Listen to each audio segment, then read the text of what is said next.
Hello everyone, welcome to SwitchUp as we once again have a look at some of the games coming out for the Switch in this upcoming week.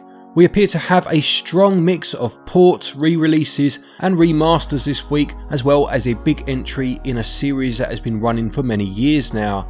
We'll be covering the dates from the 6th of November up until the 12th, and we'll first look at a couple of games that released without being able to be put in a previous week's episode. Okay, with all that said, what's coming out this week? Well, let's find out.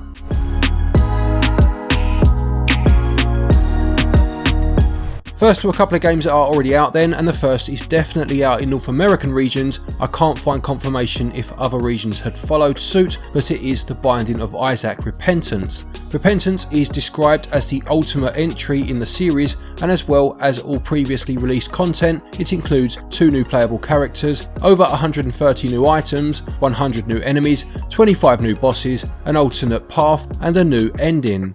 If you are an owner of Afterbirth Plus, the previous entry that was available on the Switch, then you can instead purchase this as DLC. For me, The Binding of Isaac is my favourite roguelite of all time, despite a few new releases over the years giving it a run for its money, and hopefully this did release in other regions too by the time this video releases, and if not, let's hope we don't have to wait too long. Another game that released through the week was Hexceed. This is a free-to-play puzzle game that works in a very similar fashion to Minesweeper, the game that used to come with every PC back in the mid-90s, and you must use the numbers on the hexagons on screen to determine which of the hexagons have a danger hidden underneath. The free-to-play model includes a fair number of puzzles for you to play through, and you can then buy additional puzzle packs or season passes which will boost that content further if you want more puzzles. My good friend Dave over at SaveDex Gaming has highlighted this game in a video recently, so I'll put a link to that video in the top pinned comment if you want more information. Looking at the games coming out this week, and first we have Blue Reflections Second Light. This is a sequel to Blue Reflections, which released in 2017 on the PS4, the PS Vita and Windows, and if this sequel is similar to its predecessor, it will be an RPG following 3 students. Now I'm going to be honest, it's one of those blurbs that is basically just a huge story synopsis with very little mention of how the game actually plays, so apologies if details here are sketchy, but it does mention that you can build facilities to make your own school. It includes real-time battles, which it says here have been greatly improved since the original, and ways to strengthen the bonds of the girls. Not my sort of game from what I can ascertain from the blurb, I must say, but it's coming via Koei Tecmo for those interested and will sell for £49.99 or your regional equivalent. Next is Airborne Kingdom, which describes itself as a sky city builder. You'll be growing your own town among the clouds and then flying it across open world landscapes. It says you'll be designing your town from the ground up, attracting migrants from settlements from the cities below, each with their own wants and needs, bartering with the cities from the ground, combining knowledge and technologies, and having to manage lift and propulsion so your city can move and explore. There is a New Game Plus mode and a sandbox mode, and it appears to be selling for a reasonable price of £19.99, provided of course it gets all of its components right. It releases on the 9th of November.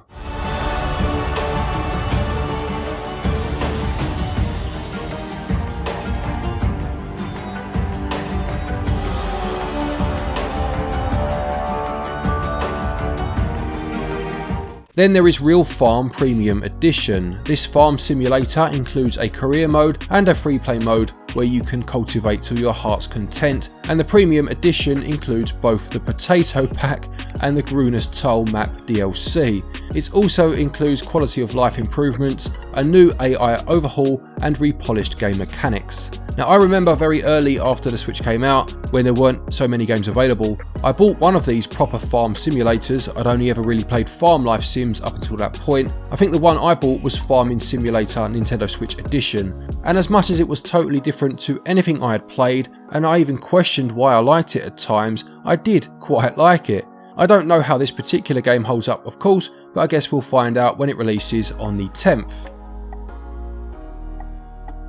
More farm action next with Island Farmer. This is a cheap and cheerful puzzle game where you must swap blocks around to recreate the 3D environment shown to you at the start. There was a similar game in this series called Instant Farmer, released a few months back, and that was a nice little time filler when you didn't want to go too deep into a more substantial game. This one's selling for a similar price model of £2.69 or your regional equivalent, and it releases on the 11th.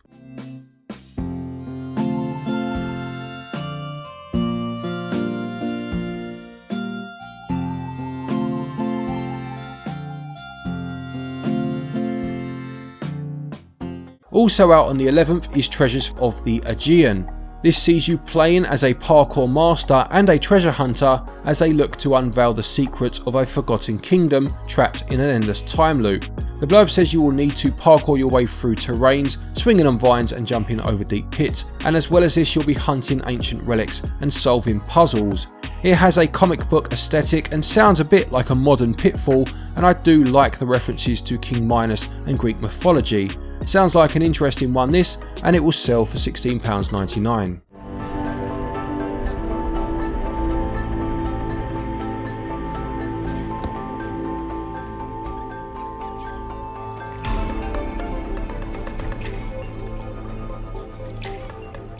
Next we have a re-release of a very well loved game. This is Star Wars Knights of the Old Republic. This is an RPG set in a time before the rise of the Empire and sees you building your own unique character, choosing from classes, force powers, and building bonds with crewmates including droids and Wookiees. It released for the original Xbox and then Windows back in 2003, and I remember working with a bloke back in 2010 around that time who had little to no interest in games or gaming at all, but was completely obsessed with this game. Not to be confused with the remake that is in development for Windows and the PS5, this is a port of the original, and it will join other Switch releases of older Star Wars games such as Republic Commando, Jedi Knight 1 and 2, and Episode 1 Racer.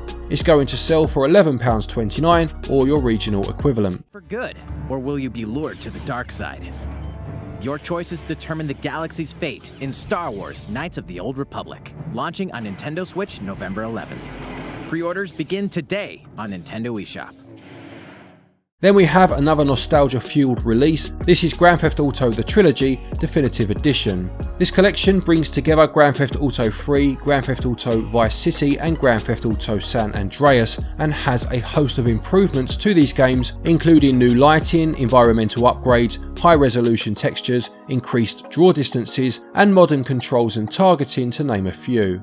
I remember Grand Theft Auto 3 coming out relatively early in the PS2's life, maybe a year or so in. It's easy to overstate things sometimes, and these days with games looking so realistic on the newest gen systems, the leap between them and their predecessors isn't always as huge to the naked eye or to those of us that are less tech savvy. Grand Theft Auto 3 though was a game changer whose impact was felt for sure. The step into a 3D open world, the talk show radio stations and the inclusion of songs from Scarface, the scope and tone of the game was just a huge moment. It almost started to blur the lines between films and games. It's a shame it looks as if the physical release is going to continue the trend of one game on the cart and the others being download codes, and the price may well put some people off despite the updates, but I reckon there'll still be plenty of takers. Let me know a game or a console generation release that you remember having that feeling for you, a feeling that things have almost like leveled up, if you like this was a new era for gaming. Whether it ultimately was or wasn't doesn't really matter. I'd be interested to hear your stories in the comments section. Next game, and it's a big one, it's Shin Megami Tensei 5. Developed by Atlus and published by Nintendo in Europe and Sega in North America, this is a JRPG with a monster collecting aspect, but instead of capturing the monsters or demons as they are known here, you must negotiate with them in order to get them to join your team. The series has been around for over 30 years in one form or another, and it's also responsible for a number of spin-off series such as the very popular Persona, and this game was actually announced at the launch of the Switch itself back in 2017. Now, we've already reviewed this game. It was our first ever pre-launch day code from Nintendo, so another big step for the channel, and I will put a link to that review in the top pinned comment. Spoilers, the game is excellent, I'll tell you that much, but do give the review a watch if you want all the details. It comes out on the 12th.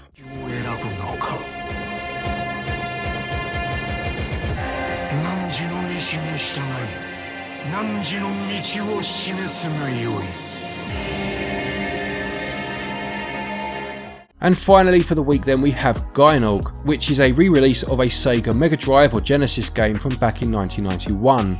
This is being published by Ratalaika Games, who generally publish small, retro-inspired pixel-based games for around the £5 mark, so it's quite interesting to see them branching out into publishing re-releases of authentic retro games for a palatable price of again around £5–6.